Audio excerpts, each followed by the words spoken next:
पश्चिम बंगाल के 2 दिवसीय दौरे पर अमित शाह एक उच्च स्तरीय बैठक की अध्यक्षता में होंगे शामिल। सुरक्षा पहलों की प्रगति की भी करेंगे समीक्षा।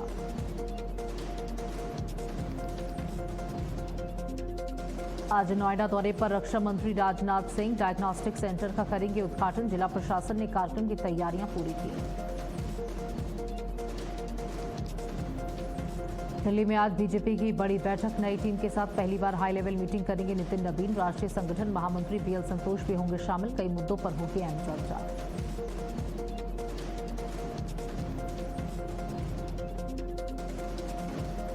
चौबीस अगस्त को रायबरेली जाएंगे सीएम योगी। करोड़ों रुपए की विकास योजनाओं की देंगे सौगात। सीएम के दौरे को लेकर तैयारियां तेज।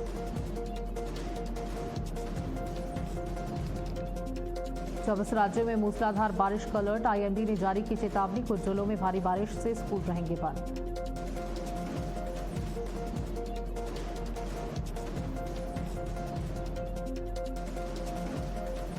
नमस्कार, आप देख रहे हैं भारत अपडेट और मैं हूं आपके साथ सौम्या अवस्थी। चलिए बुलेटिन की शुरुआत करेंगे, जहां बात करते हैं उत्तराखंड की। मुख्यमंत्री पुष्कर सिंह धामी ने कांग्रेस कार्य समिति द्वारा वंदे मातरम के आधे अधूरे गायन को लेकर लिए निर्णय पर कड़ी प्रतिक्रिया दी है। उन्होंने कहा, वंदे मातरम केवल गीत नहीं बल्कि देश की स्वतंत्रता, राष्ट्रभक्ति और करोड़ों भारतीयों की भावनाओं से जुड़ा राष्ट्रीय भाव है। सीएम धामी ने आरोप लगाया है कि कांग्रेस तुष्टीकरण की राजनीति के लिए पहले भी वंदे मातरम को बांट चुकी है और अब उसी मानसिकता को दोहरा रही है।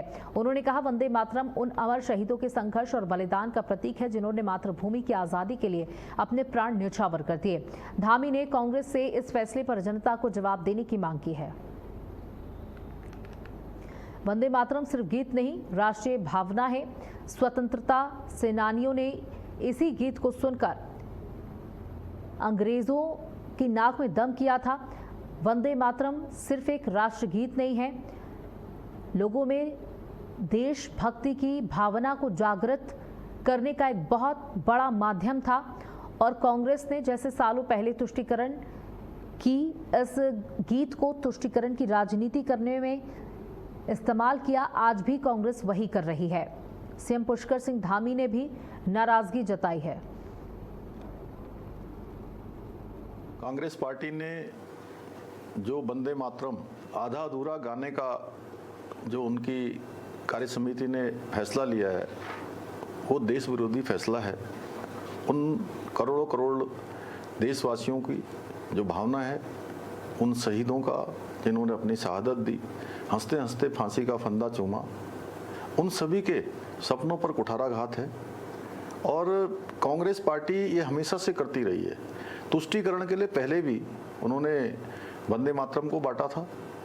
उसके बाद देश की आज़ादी के बाद अब वही फिर से दोहराया गया है, क्योंकि कांग्रेस पार्टी को लगता है कि अगर वंदे मातरम पूरा गाया गया तो उसमें भारतवर्ष के देवी देवताओं का स्मरण होगा, देवी देवताओं का गान होगा, उनकी स्तुति होगी। और मैं उत्तराखंड की बात करूं तो सच में उत्तराखंड में तो कांग्रेस पार्टी के लोगों को स्वयं पूछना चाहिए अपने नेतृत्व से कि जो देवी देवताओं का जो ये स्थान है, देवी देवताओं का प्रदेश है, जिसको हम देवभूमि कहते हैं, अगर वहाँ देवताओं की स्तुति नहीं की जाएगी, माँ लक्ष्मी की स्तुति नहीं की जाएगी, माँ दुर्गा की स्तुति नहीं की जाएगी, तो किसकी स्तुति की जाएगी? यहाँ हमारे यहाँ जहाँ माँ नंदा सुनंदा हैं, यहाँ माँ हाट कालिका है, माँ धारी देवी हैं, माँ पूर्णागिरी हैं, ऐसे अनेक, माँ ज्वाल्पा देवी हैं, अनेक स्थान हैं। और उन स्थानों के लोगों को पूछना चाहिए, क्या बोटी सबसे बड़ा होता है? जब देश की संसद एक कानून बना चुकी है, उस कानून के ऊपर अपना कानून को न मानना देश विरोध की भावना है। और देश के करोड़ों करोड़ों लोग, उनको पूछना चाहिए, इनसे ये प्रश्न करना चाहिए कि आखिर कांग्रेस पार्टी देश के विरोध में क्यों जा रही है, वंदे मातरम के विरोध में क्यों जा रही है, उन शहीदों और उनकी शहादत के विरोध में क्यों जा रही है जिन्होंने हंसते हंसते वंदे मातरम गाते हुए फांसी के फंदों को चूमा। वहीं देहरादून के मुख्य सेवक सदन में मुख्यमंत्री पुष्कर सिंह धामी ने मुख्यमंत्री उद्यमशाला योजना चौपाल 2026 कार्यक्रम में हिस्सा लिया।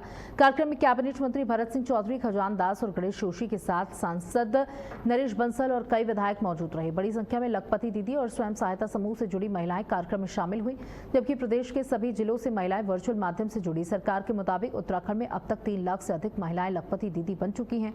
मुख्यमंत्री ने कहा कि ग्रामीण परिवारों की आय बढ़ाने के लिए सरकार प्रतिबद्ध है। जल्द ही 2 लाख और महिला महिलाओं को लखपति दीदी योजना से जोड़ने का लक्ष्य है।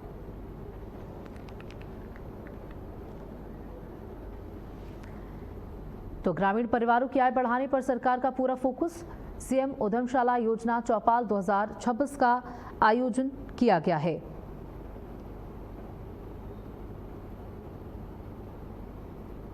तो लखपति दीदी योजना से जुड़ी महिलाएं वर्चुअल जुड़ी।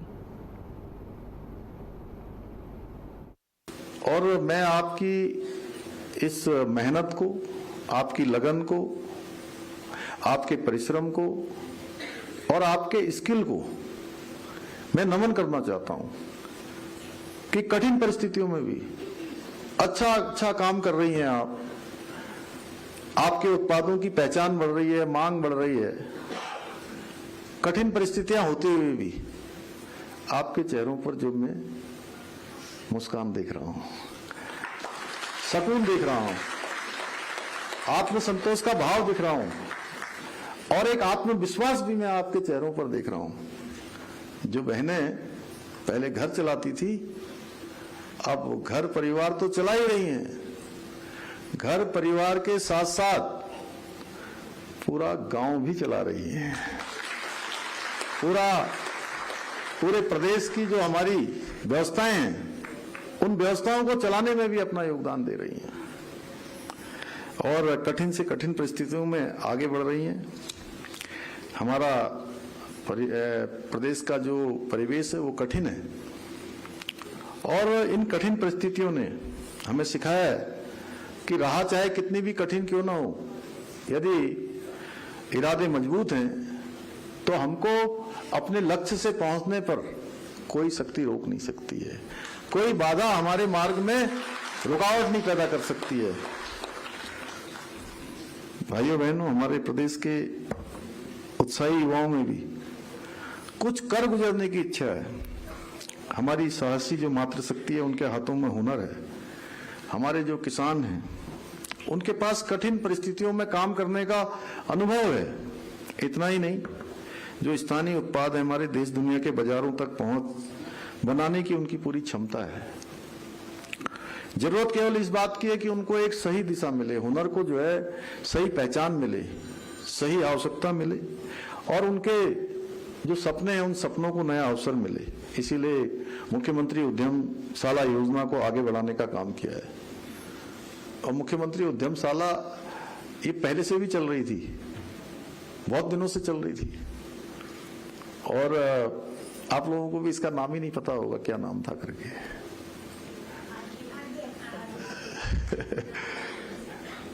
कौन बताएगा? Incubator, rural incubator. हाँ, तो उसको थोड़ा सरल नाम बना दिया हमने, ठीक है ना? इसका नाम थोड़ा बदल दिया था भाई साहब ने। तो हमें लगा कि नाम ऐसा होना चाहिए जो सबकी समझ में आसानी से आ जाए और ये क्या काम करती है, क्या काम ये हमारी उद्यमशाला करती है, इसमें क्या होता है, ये भी सबकी समझ में आ जाए। देहरादून में कांग्रेस प्रतिनिधि मंडल ने शुक्रवार को मुख्य निर्वाचन अधिकारी डॉक्टर BVRC पुरुषोत्तम से मुलाकात कर विशेष गहन पुनरीक्षण यानी SIR को लेकर चर्चा की और ज्ञापन सौंपा। मुख्य निर्वाचन अधिकारी ने प्रतिनिधि मंडल को बताया कि SIR की प्रक्रिया नियम अनुसार और पारदर्शी तरीके से कराई जा रही है। उन्होंने कहा कि जिन जिलों में दावे और आपत्तियां अधिक मिली हैं, वहां 9 वरिष्ठ प्रशासनिक अधिकारियों को पर्यवेक्षण अधिकारी के रूप में तैनात किया गया। मंडलायुक्त गढ़वाल और कुमाऊं को भी मतदाता सूची की निगरानी की जिम्मेदारी दी गई है। सभी जिलों को राजनीतिक दलों के साथ नियमित बैठक करने के निर्देश दिए गए हैं। राजनीतिक दलों के साथ नियमित बैठक के निर्देश, जहां कांग्रेस प्रतिनिधि मंडल ने CEO से ये मुलाकात की और अपनी बातों को रखा। SIR को लेकर ज्ञापन सौंपा गया और इस पर विस्तार से चर्चा की गई। SIR को लेकर लगातार कांग्रेस मुद्दे उठा रही है। 9 वरिष्ठ अधिकारी यहाँ पर पहुंचे थे।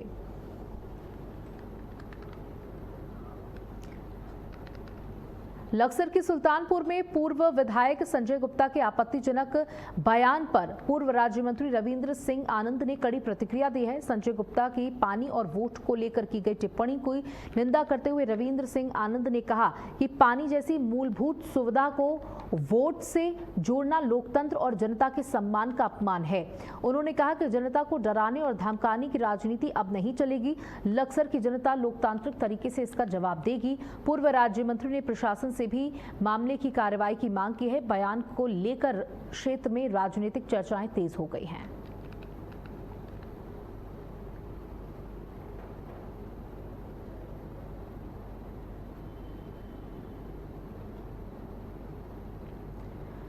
तो देखिए, पानी जैसी मूलभूत सुविधा को लेकर के राजनीति ना की जाए, यहाँ पर इसकी अपील की गई है इनकी तरफ से। उन्होंने कहा कि ये मूलभूत सुविधा है जो हर एक व्यक्ति को मिलनी चाहिए। साफ पानी, समय पर पानी, हर वक्त जल मिलना चाहिए और इसको लेकर अगर वोट से इसे जोड़ा जाए, राजनीति से इसे जोड़ा जाए तो ये बहुत शर्मनाक है और डराने धमकाने की राजनीति ना की जाए। प्रशासन से कार्रवाई की मांग की गई है। संजय गुप्ता के बयान पर पूर्व मंत्री ने पलटवार किया है।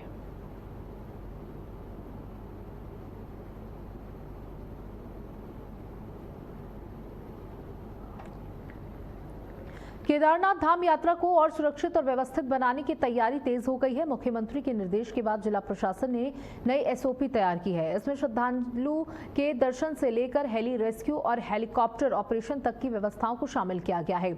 अब सभी संबंधित पक्षों से सुझाव लेकर एसओपी को अंतिम रूप दिया जाएगा और इसके बाद इसे लागू किया जाएगा। तो सुझाव के बाद एसओपी तैयार। केदारनाथ यात्रा के लिए नई एसओपी तैयार कर ली गई है।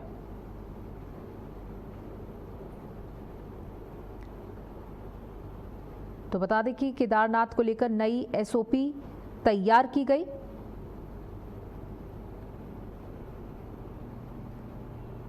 जहां बता दें कि केदारनाथ, बद्रीनाथ जैसी यात्राओं को लेकर पहले से ही बहुत तैयारियां करनी पड़ती हैं और इस बार यात्रा काफी सुगम तरीके से चलाई गई है।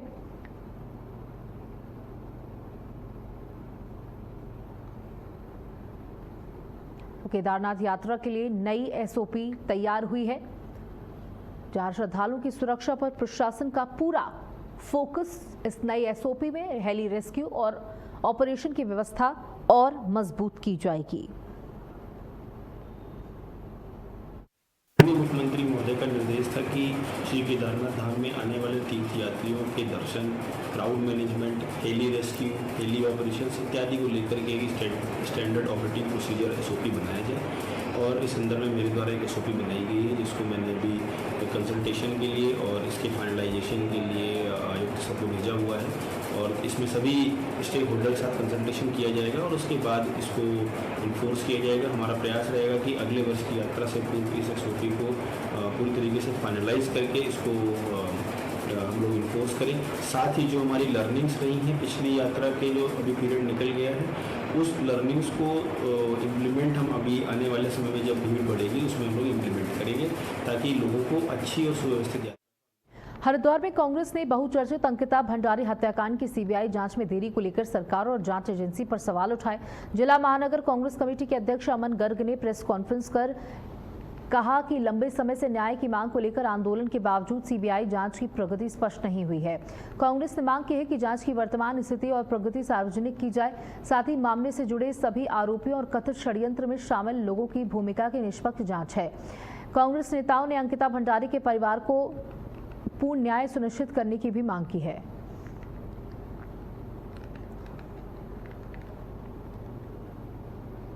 आगे भंडारी हत्याकांड में जो ये सीबीआई जांच का लॉलीपॉप भारतीय जनता पार्टी ने दिया है, निश्चित रूप से नेता प्रतिपक्ष माननीय राहुल गांधी जी ने जिस तरह अंकिता भंडारी के माता पिता से मिलकर उनके दिल की व्यथा सुनी है और उन्होंने बताया है कि किस तरह से दो वीआईपीओ को छुपाने के लिए, उनका नाम छुपाने के लिए यह सारा षड्यंत्र किया जा रहा है।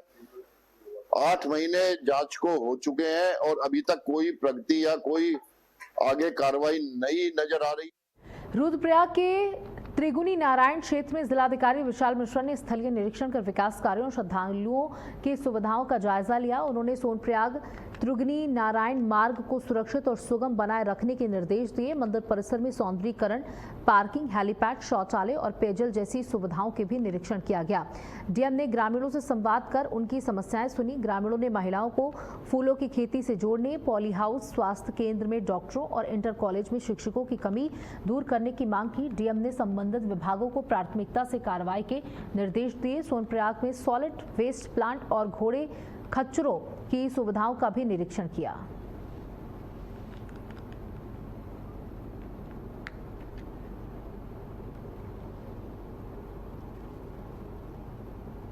मंत्री महोदय का निर्देश है कि जनपद में जो भी पर्यटक स्थल हैं, तीर्थ स्थल हैं, जहाँ पर काफी संख्या में देश विदेश से तीर्थयात्री आते हैं, उन सभी का निरीक्षण किया जाए। उसी के क्रम में कल मेरे द्वारा श्री त्रिगुनी नारायण मंदिर का दर्शन किया गया और वहाँ का निरीक्षण भी किया गया।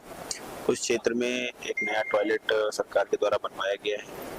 इसके अलावा हमने देखा कि वहाँ पर और भी टॉयलेट्स की आवश्यकता है। पार्किंग का इशू है, सड़क जो है वो अभी बरसात में क्षतिग्रस्त हो गई है। तो इन सभी के संदर्भ में हमने निरीक्षण भी किया है अपनी टीम के साथ और सभी मुख्यमंत्री पुष्कर सिंह धामी ने शुक्रवार को मुख्यमंत्री आवास में ग्राम्य विकास एवं पलायन निवारण आयोग की बैठक में अध्यक्षता की। बैठक में पर्वतीय क्षेत्रों से पलायन रोकने, रिवर्स पलायन को बढ़ावा देने, स्वरोजगार के अवसर बढ़ाने और स्थानीय उत्पादों को बेहतर बाजार उपलब्ध कराने पर चर्चा हुई। मुख्यमंत्री ने अधिकारियों को सभी सुझावों पर गंभीरता से विचार कर प्रभावी कार्य योजना बनाने के निर्देश दिए। उन्होंने कहा, सभी विभाग आपसी समन्वय से अपनी योजनाओं का लाभ अधिक से अधिक लोगों तक पहुंचाएं। ग्रामीणों को स्वरोजगार और आजीविका योजनाओं की जानकारी गांव स्तर पर सरल तरीके से उपलब्ध कराने पर जोर दिया। साथ ही स्थानीय संसाधनों, पारंपरिक कौशल और उत्पादों को रोजगार से जोड़ने के निर्देश दिए।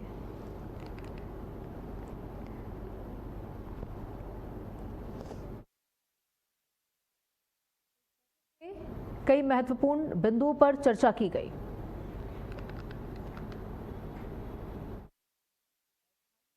रोजगार से जोड़ने की परंपरा को एक बार फिर से शुरू करने की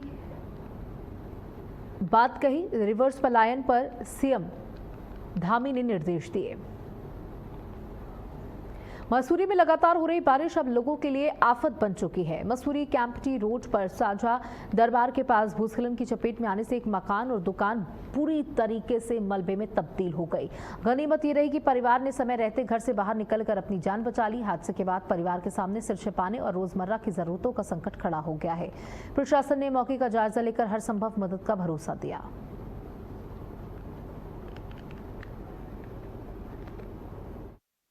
पूनम जी, कैसे हुआ ये पूरा हादसा और कैसे आप लोगों ने जान बचाई?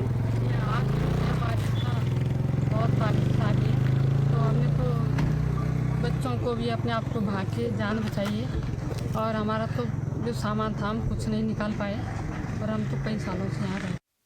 पहले तो मैं बहुत ही बड़ा दुखद विषय है कि एक परिवार का घर चला गया जो कि हाथ बेघर हो गया और उसके साथ साथ मैं धन्यवाद करता हूं उनकी सोच समझदारी का कि जिन्होंने उस समय बच्चों को और अपने परिवार को यहाँ से कुशल यहाँ से बाहर बचाया। और आजकल जो आप भी देख रहे होंगे कि उत्तराखंड के पर्वतीय क्षेत्रों में लगातार बारिश की वजह से जिस तरह से कहर हर जगह आपदाई आ रही है, तो हर जगह कहीं ना कहीं नुकसान हो रहा है।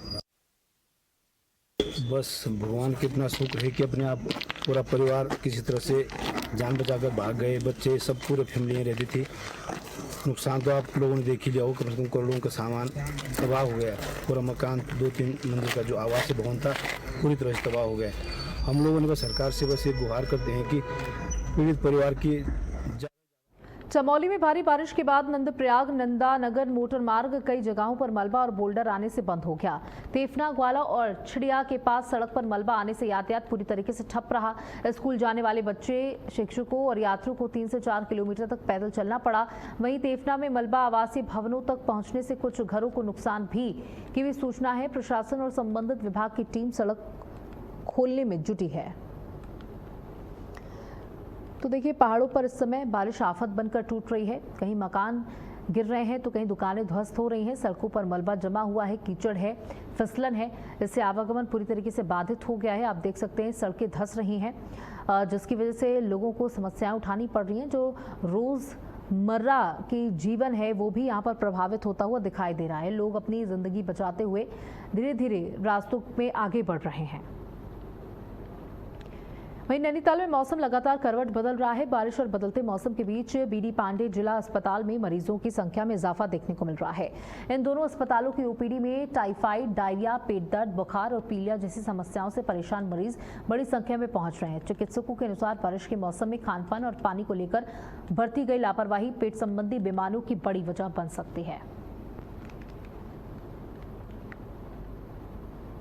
तो टाइफाइड, डायरिया, बुखार के मरीज यहाँ पर बढ़े हैं। बदलता मौसम, मरीजों की संख्या बढ़ी है। देखिए, स्वाइन फ्लू का खतरा बढ़ रहा है। लगातार वायरल फीवर का खतरा बढ़ रहा है क्योंकि जल भराव की वजह से, जल जमाव की वजह से बीमारियां पनप रही हैं।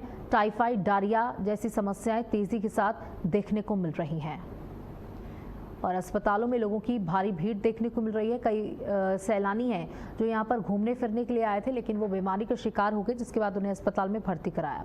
इमरजेंसी विभाग को अलर्ट मोड पर रखा गया है। मौसम के बदलने के साथ ही मरीजों की संख्या में भी बढ़ोतरी देखने को मिली है। तो टाइफाइड, डायरिया, बुखार के मरीज यहाँ पर बढ़े हैं।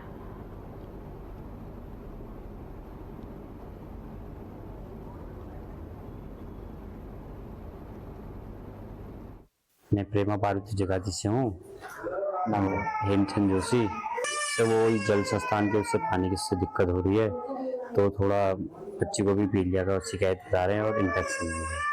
उसमें भी हैं 25-30 बच्चे। तो वो जल संस्थान के पानी की दिक्कत है। किस तरह की दिक्कत थी? सर वो जो है कुछ प्रॉब्लम ही है उसमें, आप देखो दिक्कत तो वो बताएंगे। जो इसमें से बहुत सुधार है, अभी काफ़ी सुधार है।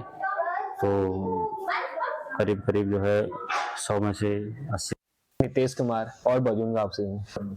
खांसी हो रही है और बुखार आ रहा है और सर में सर गर्म हो जा रहा है और इससे चक्कर में आना हो जा रही है। एक तो गांव में सभी बीमार है, एक तो पानी के चक्कर में सुनने में आ रहा है और दूसरा अगर एक बंदे को आ रहा था उसके साथ रहने में दूसरे बंदे को भी आ जा रहा है। इसमें खांसी हो रही है और ठंडा लग रहा है। इस जो रेनी सीजन है उसमें जो हमारे जो वाटर बॉर्न डिजीज है, जैसे कोई वाटर इन्फेक्टेड हो जाते हैं, यानी कि जो हमारे खाने पीने के जो सामान है वो इन्फेक्टेड हो जाते हैं। तो वाटर बॉर्न डिजीज में बहुत सारे हमारे जो चाहे पीलिया है या टाइफाइड का है या डायरिया का है और स्टमक पेन का है, और जिसके कारण से उनको जो है बहुत सडनली इनको जो है बुखार का आना है, बॉडी पेन होना है, हाथ पाँव में जमझमाहट है, पेट में दर्द होना, इस टाइप के पेशेंट ओपीडी में हमारे काफ़ी आ रहे हैं और यहाँ पर एडमिट भी। चंपावत के पार्टी ब्लॉक में दर्दनाक सड़क हादसा हो गया। कानाकोट सिरतौली मार्ग पर एक कार करीब 100 मीटर गहरी खाई में जा गिरी। हादसे में कार सवार दोनों लोगों की मौत हो गई। स्थानीय लोगों के मुताबिक सड़क संकरी होने के कारण एम्बुलेंस को रास्ता देते समय कार अनियंत्रित हुई। दोनों शवों का लोहाघाट उप जिला अस्पताल में पोस्टमार्टम कराया गया। हादसे के बाद मृतकों के परिवार में कोहराम है। उत्तराखंड की द्वितीय राज्यसभा संस्कृत के प्रचार प्रसार और संवर्धन को लेकर उत्तराखंड संस्कृति संस्थानम लगातार प्रयास कर रहा है। इसी क्रम में हरिद्वार स्थित संस्थानम में विकास खंड और जनपद स्तरीय संस्कृत प्रतियोगिताओं के संयोजकों के लिए एक दिवसीय प्रशिक्षण कार्यशाला आयोजित की गई। कार्यशाला में प्रदेश के सभी 13 जिलों और 95 विकास खंडों से आए संस्कृत संयोजकों ने हिस्सा लिया। योजना के तहत कनिष्ठ और वरिष्ठ वर्ग में संस्कृत प्रतियोगिताएं आयोजित की जाएंगी। जिला स्तर पर प्रथम स्थान हासिल करने वाली प्रतियोगिताओं को अक्टूबर में होने वाली प्रदेश स्तरीय प्रतियोगिता में सम्मानित किया जाएगा। संस्थान के सचिव प्रोफेसर विनय कुमार विधालकार ने प्रतियोगिताओं की जानकारी दी। उत्तराखंड संस्कृत गत अनेक वर्षों से पूरे राज्य में खंड स्तरीय, जनपद स्तरीय, राज्य स्तरीय प्रतियोगिताएं होती हैं, जिसमें श्लोकोच्चारण, समूह गान, समूह नृत्य, आशु भाषण, वाद विवाद सब संस्कृत में होता है। उन प्रतियोगिताओं को प्रत्येक विकास खंड तक पहुंचाने के लिए जिला शिक्षा अधिकारियों के माध्यम से, खंड शिक्षा अधिकारियों के माध्यम से संयोजक बनाए गए। उनकी एक वर्कशॉप थी, कार्यशाला, जो आज पूरे दिन का प्रशिक्षण कार्यक्रम था कि वो प्रतियोगिताएं किस प्रकार से आयोजित हों, अधिक से अधिक विद्यालय कैसे भाग लें। और संस्कृत विद्यालयों तक सीमित ये कार्यक्रम नहीं है, ये सभी माध्यमिक विद्यालयों, प्राथमिक विद्यालयों, नवोदय, जवाहर नवोदय, केंद्रीय विद्यालय, कॉन्वेंट स्कूल्स, पूरे उत्तराखंड के हर ब्लॉक में हमारी प्रतियोगिताएं 23-24 सितंबर को खंड स्तर पर होंगी, फिर 8-9 अक्टूबर को जनपद स्तर पर होंगी और 23-24 अक्टूबर को राज्य स्तर पर होंगी। उनकी तैयारी का ये प्रशिक्षण कार्यशाला थी, जिसमें हमारे प्रत्येक विकास खंड से संयोजक आए, प्रत्येक जिले से संयोजक आए, सह संयोजक आए, उनको पूरा प्रशिक्षण दिया गया, जिससे कि संस्कृत की प्रतियोगिताएं ऐसी हो जो आम जन सहभागिता हो सके, बच्चे भी प्रतिभाग करें और उनके परिवारों तक संस्कृत और संस्कृति के माध्यम से। और इसी के साथ इस बुलेटिन में इतना ही। नमस्कार।